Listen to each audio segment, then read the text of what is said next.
The Bahrain Grand Prix kicks off the Formula 1 season this weekend, but testing left many questions still to be answered. We might just find out the solutions to a few of these over the next couple of days, but even if we don't, the sight of Formula 1 cars back on track is enough to keep fans happy for now. So here's a few things to look out for at this weekend's Bahrain Grand Prix.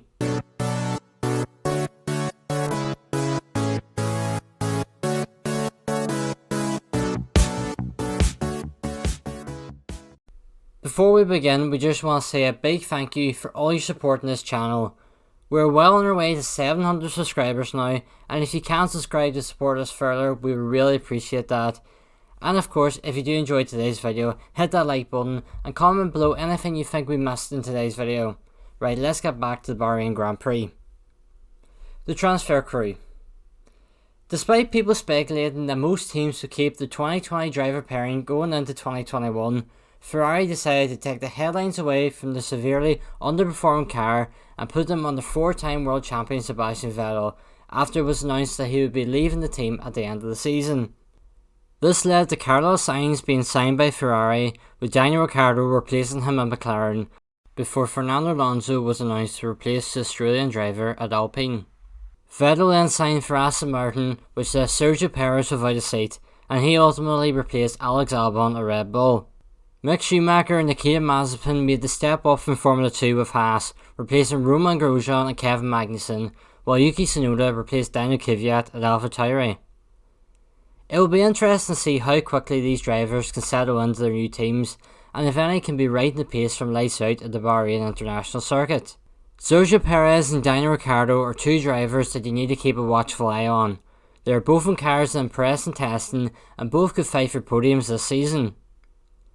Yuki Tsunoda also impressed for AlphaTauri in testing, so he might just create some interesting battles in the midfield this season alongside his teammate Pierre Gasly. The Mercedes struggles.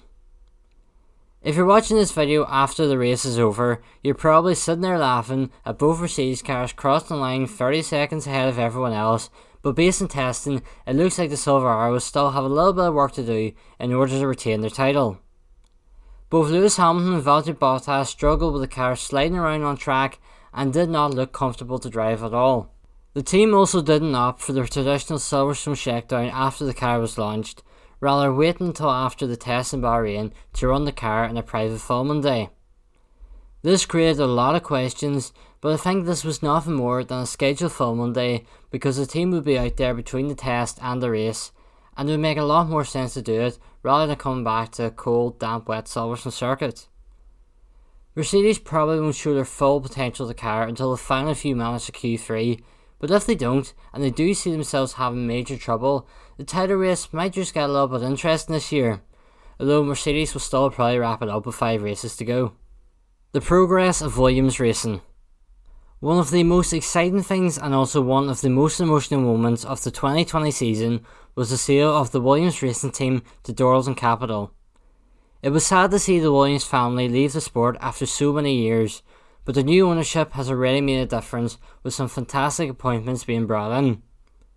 They look much closer to midfield in pre-season testing, and while this season is very much a one for the owners to observe the team and focus on new regulations in 2022, the changes that have already been put in place will go a long way for the team that is in dire need of some consistent championship points. Having George Russell remain with the team is huge, and Nicholas Latifi is a solid driver to have alongside him.